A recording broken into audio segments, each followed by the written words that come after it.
नमस्ते। विवाह एक संस्था है और यह संस्था आने वाले कई कई वर्षों तक बनी रहेगी। इस संस्था की आलोचना करने वाले कई लोग या कई विद्वान हैं, लेकिन फिर भी हमारे मानव संसार में विवाह एक संस्था के रूप में हमेशा बना रहेगा। चाहे यह आपके लिए काम करे या न करे, यह एक पूरी तरह से अलग मामला है, लेकिन विवाह की संस्था हमेशा बनी रहेगी।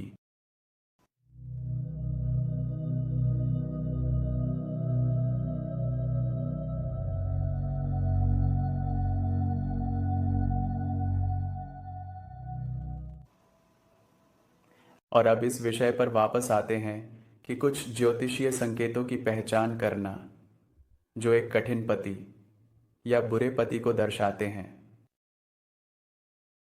अब इससे पहले कि मैं इसमें जाऊं, मुझे आपको बताना है, कई बार जब असमानता होती है तो पत्नी को लगता है कि उसका पति बुरा है, लेकिन अगर वही पति अगर वह उस विवाह से तलाक लेकर किसी दूसरी महिला से शादी करता है तो वह विवाह कई बार सफल होता है और वह पत्नी हमेशा महसूस कर सकती है कि उसका पति बहुत अच्छा है। जो मैं कहना चाह रहा हूं वह यह है कि जब असमानता होती है तो आप महसूस करने लगते हैं कि व्यक्ति गलत है, पति बुरा है, क्योंकि यह असमानता है। लेकिन वही पति या वही आदमी जब वह उस विवाह से बाहर आता है और किसी दूसरी महिला से शादी करता है तो उस महिला के लिए वही व्यक्ति दिव्य बन जाता है। तो आपके लिए वह एक बुरा व्यक्ति था, लेकिन उसके लिए वह एक दिव्य व्यक्ति है। तो ये सब मैच मेकिंग पर निर्भर करता है। इसीलिए गुण मिलान हमारे वैदिक ज्योतिष में बहुत महत्वपूर्ण है। लेकिन गुण मिलान के साथ और भी अन्य पहलू हैं जिन्हें देखना होता है, जिन पर मैं इस पॉडकास्ट में चर्चा नहीं करने जा रहा हूं, क्योंकि इस पॉडकास्ट का विषय कुछ ऐसे स्थानों की पहचान करना है जो एक कठिन, चुनौतीपूर्ण बुरे पति को दर्शाते हैं। लेकिन मैं ये स्पष्ट करना चाहता था कि एक निश्चित विवाह में पति या पत्नी बुरे के रूप में प्रकट हो सकते हैं, लेकिन दूसरे विवाह में, शायद दूसरे या तीसरे विवाह में, वही व्यक्ति कुछ और सकारात्मक हो सकता है।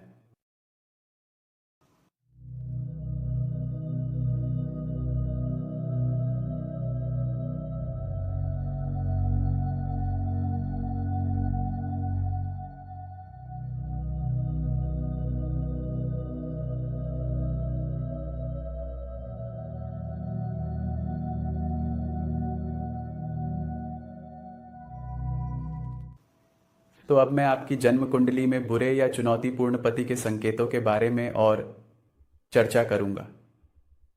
तो चलिए शुरू करते हैं।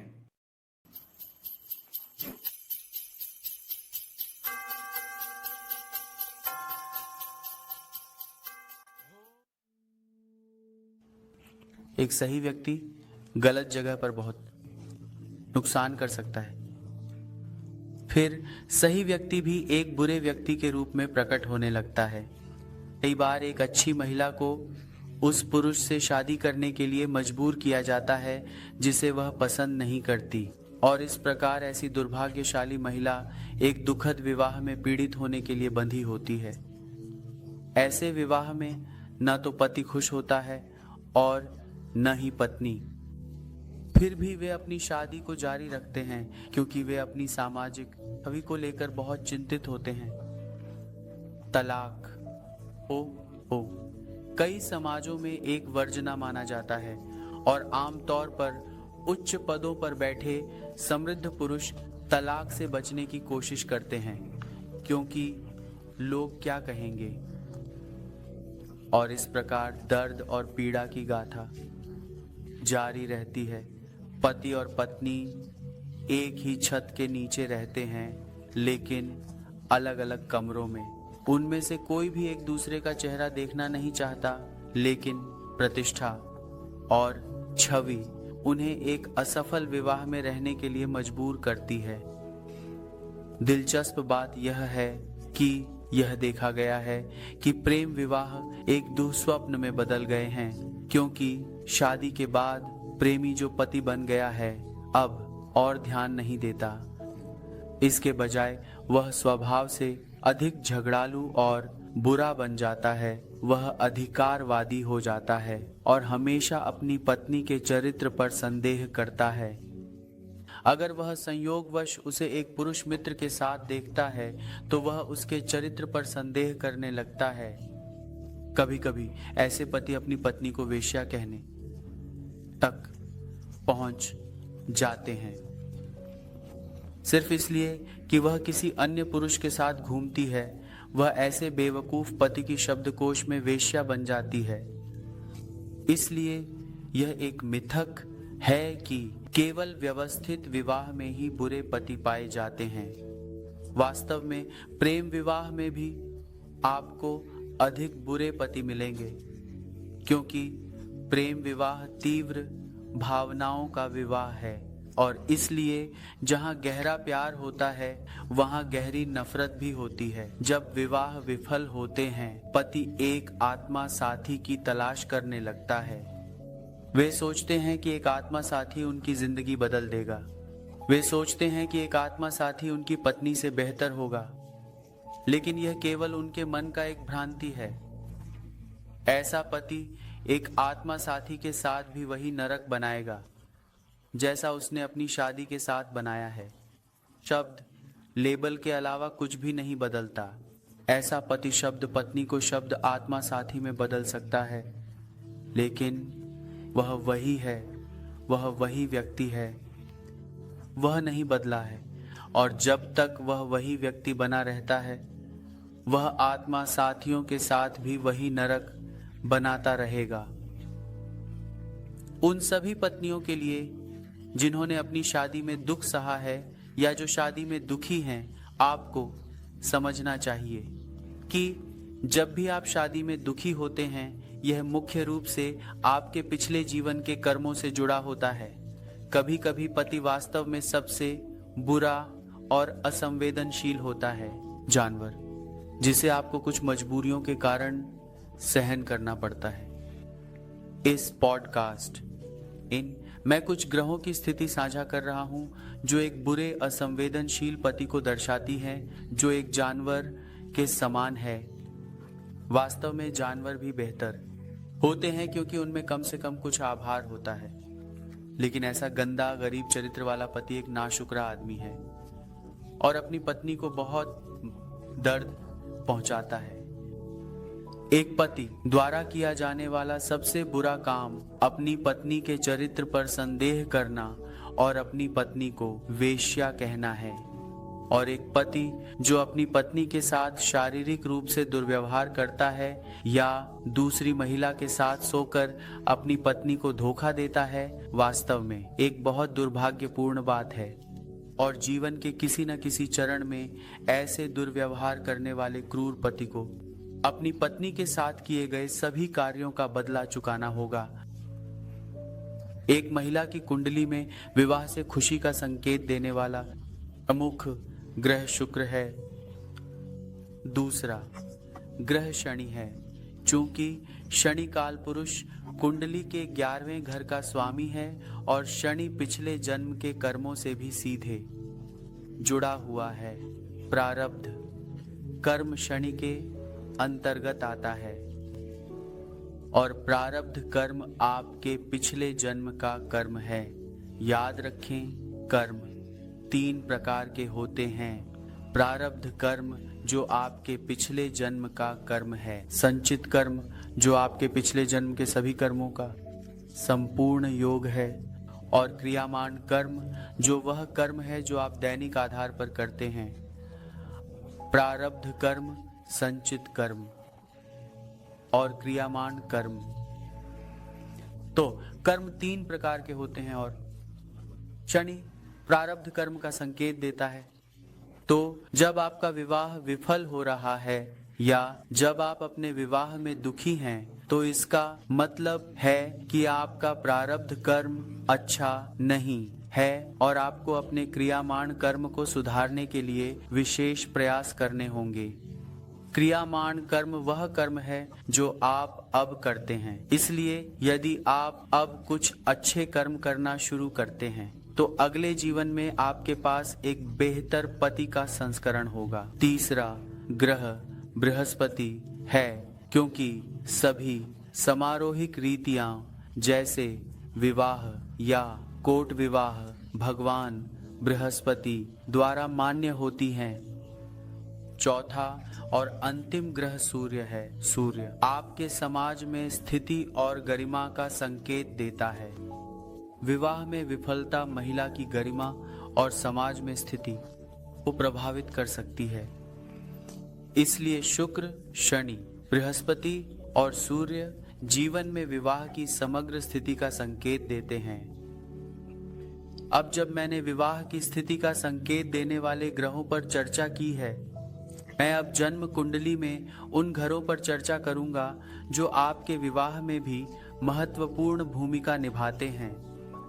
7वां घर, 11वां घर और सेकंड घर विवाहित जीवन की समग्र स्थिति और गुणवत्ता का संकेत देते हैं। यदि आप गहराई से देखें तो आप समझेंगे कि काल पुरुष कुंडली में सेकंड और 7वां घर शुक्र द्वारा शासित है, जबकि 11वां घर शनि द्वारा शासित है। और सेकंड, 7वां और 11वां ये तीनों घर विवाहित जीवन के लिए बहुत महत्वपूर्ण हैं। मैं अब जल्दी से कुछ स्थानों को उजागर करूंगा जो एक कठिन, संवेदनशील, बुरे पति को दर्शाते हैं। जब भी शनि मूल नक्षत्र में होता है या जब शनि केतु के साथ होता है या शनि राहु के साथ होता है तो विवाह में चुनौतियां देखी जाती हैं। यदि गुरु और सूर्य प्रभावित होते हैं तो विवाह कानूनी तलाक के माध्यम से टूट सकता है। ऐसे परिदृश्यों में पति को संभालना हमेशा कठिन होता है। जब भी शनि अश्विनी नक्षत्र में होता है, 7वां घर केतु द्वारा कब्जा किया जाता है, तो विवाह चुनौतीपूर्ण होता है और पति को संभालना कठिन होता है। जब भी शुक्र 7वें घर में होता है और गुरु शनि प्रभावित होते हैं या 6ठे, 8वें या 12वें घर में होते हैं तो विवाह भी बहुत चुनौतीपूर्ण हो जाता है।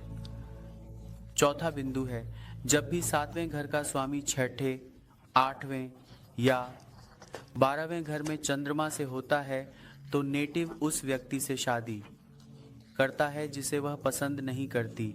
उसे अपने माता पिता द्वारा उस व्यक्ति से शादी करने के लिए मजबूर किया जाता है जिसे वह पसंद नहीं करती। जब भी लग्न चार्ट में 7वें घर का स्वामी और चंद्रमा चार्ट में 7वें घर का स्वामी 6ठे, 8वें या 12वें घर में होते हैं और जब शुक्र केतु द्वारा प्रभावित होता है तो विवाह समस्याग्रस्त होता है। पति नेटिव के जीवन में बहुत दर्द और दुख पैदा कर सकता है। जब भी 7वें घर का स्वामी जलता है और शनि की 7वीं दृष्टि 7वें घर पर होती है और 7वें घर का स्वामी 12वें, 8वें या 6ठे घर में होता है तो विवाह साथी को संभालना कठिन होता है और तलाक या अलगाव संभव है। जब भी राहु या केतु 7वें घर में होते हैं और 7वें घर का स्वामी जलता है तो विवाह साथी नेटिव के साथ जुड़ नहीं पाता, क्योंकि दोनों के मानसिकता, विचार प्रक्रिया और विचारधाराएं बहुत अलग होती हैं। जब भी 7वें घर का स्वामी जलता है, यौन संतोष गायब होता है और कई बार जोड़ा मतभेद और विवाह में विवाद के कारण सेक्स से बच सकता है। लेकिन यह स्थिति यौन जीवन में लंबे ब्रेक का संकेत देती है। जब भी 7वें घर का स्वामी वक्री होता है और शुक्र, मंगल या केतु द्वारा प्रभावित होता है और 7वां घर केतु द्वारा भरा होता है तो विवाह साथी के माध्यम से यौन संतोष कम होता है और नेटिव यौन रूप से असंतुष्ट रहता है। हमेशा याद रखें, जब भी केतु सातवें घर में होता है चढ़ाई चार्ट में और चालिता चार्ट में, तो नेटिव अपनी पत्नी या पति के माध्यम से यौन संतोष नहीं पा पाता। हालांकि विवाह के बाहर यौन संतोष संभव है, इसलिए कई बार सातवें घर में केतु या राहु अतिरिक्त वैवाहिक जीवन की ओर ले जा सकते हैं। जब भी सूर्य राहु या केतु के साथ होता है और शुक्र 8वें घर में होता है, जबकि 7वें घर का स्वामी प्रभावित होता है और 7वां घर एक दुर्बल शनि द्वारा भरा होता है, तो विवाह साथी एक कठिन व्यक्ति होता है और विवाह को जीवित रहने में संघर्ष करना पड़ता है। और अब 11वां बिंदु आता है, अंतिम बिंदु। जब भी गुरु 7वें घर में होता है, 7वें घर का स्वामी दग्ध होता है या किसी दुष्ट के साथ जुड़ा होता है और शुक्र कमजोर या प्रभावित होता है, या शुक्र और शनि क्रूर या तीक्ष्ण नक्षत्र में होते हैं, तो विवाह एक बहुत कठिन विवाह होता है। पति की मृत्यु या पति अपनी पत्नी को काले जादू के माध्यम से या एक ठेके के हत्यारे, जिसे सुपारी किलर कहते हैं, द्वारा मारता है। पूर्व फल्गुनी, पूर्व श्रवण, पूर्व भाद्रपद, भरणी, मघा को क्रूर कहा जाता है, जिसका अर्थ है क्रूर नक्षत्र, जबकि मूल, ज्येष्ठा, आर्द्रा, आश्लेषा तीक्ष्ण नक्षत्र हैं। क्रूर का अर्थ है क्रूर और तीक्ष्ण का अर्थ है चाकू की तरह तेज। जब भी शुक्र, शनि, गुरु इस क्रूर या तीक्ष्ण नक्षत्र में होते हैं और 6वें और 11वें घर का स्वामी दुष्ट ग्रहों द्वारा पीड़ित होता है, तो विवाह बहुत समस्याग्रस्त होता है और पति के साथ संबंध हमेशा तनावपूर्ण रहता है। हमेशा याद रखें कि लग्न चार्ट के साथ चंद्र चार्ट भी बहुत महत्वपूर्ण है, क्योंकि 99% मानव जनसंख्या मन द्वारा संचालित होती है और चंद्रमा मन का प्रतीक है। और कई बार लग्न चार्ट असफल विवाह या असंवेदनशील पति के गुण नहीं दिखा सकता है, लेकिन चंद्र चार्ट में हमेशा सभी संकेत होते हैं जो एक कठिन पति का संकेत देते हैं। और एक असफल विवाह इसलिए चंद्रमा से 6वां घर, चंद्रमा से 2रा घर और चंद्रमा से 11वां घर बहुत महत्वपूर्ण है। और इन घरों के स्वामी के साथ कोई भी दुष्ट संपर्क विवाह में परेशानी पैदा कर सकता है। वास्तव में चंद्र चार्ट लग्न चार्ट से अधिक महत्वपूर्ण है, क्योंकि भले ही आपके खाते में लाखों डॉलर हों, फिर भी यदि आप अपने जीवन से खुश नहीं हैं, तो इसका क्या उपयोग। खुशी आपके मन की स्थिति पर आधारित है, इसलिए चंद्र चार्ट बहुत महत्वपूर्ण है। इसलिए हमारे प्राचीन आर्षियों ने चंद्र राशि को अत्यधिक महत्व दिया है, क्योंकि अंततः यह सब आपके शरीर के उस एक अदृश्य हिस्से पर निर्भर करता है, मन। इसलिए जब भी आप शादी करने की योजना बनाते हैं, हमेशा उस व्यक्ति के चंद्र चार्ट का अवलोकन करें जिसे आप शादी करने की योजना बना रहे हैं। यदि चंद्र चार्ट में विवाहित जीवन के संबंध में सकारात्मक स्थान है, तो आप आगे बढ़ सकते हैं और फिर आप उसका लग्न चार्ट देख सकते हैं। लेकिन प्राथमिक चार्ट चंद्र चार्ट है। यदि आप चंद्र चार्ट का विश्लेषण करना भूल जाते हैं, तो आप एक अच्छे विवाह साथी की पहचान करने का पूरा उद्देश्य चूक जाते हैं।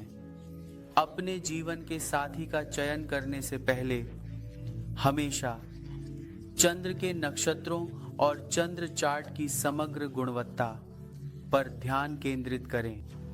अभी के लिए इतना ही। मेरे अगले पॉडकास्ट में मैं ज्योतिषीय संकेतों पर बात करूंगा, जो एक बुरी असंवेदनशील दुष्ट पत्नी का संकेत देती है।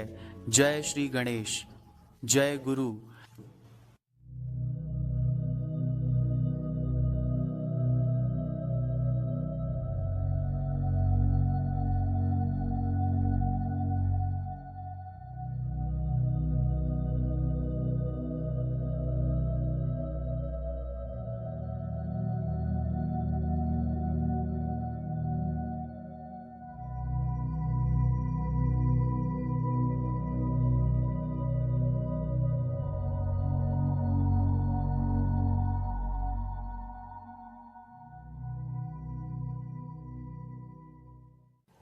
एयुएम गम गणपतये नमः।